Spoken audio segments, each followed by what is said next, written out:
what are the limitations that they have to follow and be under, and how to have fun with it. Because if you have those two things, then you can't really go wrong with it.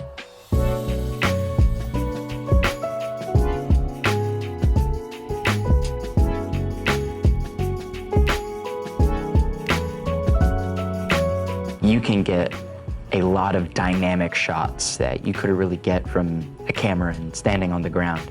But with a drone, you can totally do that. Steady shots, just like gliding. Drone glides really well. Oh, the license process is so easy. You just have to go to their website, read their pamphlet thing, answer 40-ish questions, and if you get enough right, you have your commercial drone license. I taught everyone else just simple basics, how to fly, the settings with the safety measures and things like that.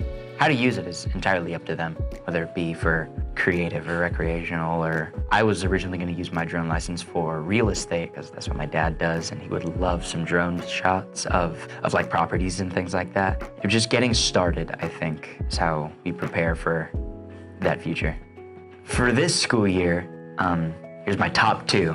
First one, I loved using it for the parade. We had a school parade, a bunch of clubs, everyone would go around campus and floats and things, and what we did with the drone is that we just cruised right over them, and oh, it looked beautiful. People who saw it would wave, and that made the shot way better.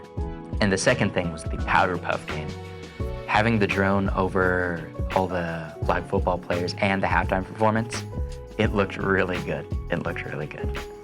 I can't really get that anywhere else, right? Like, there's no other pathway, no other class that has something like this.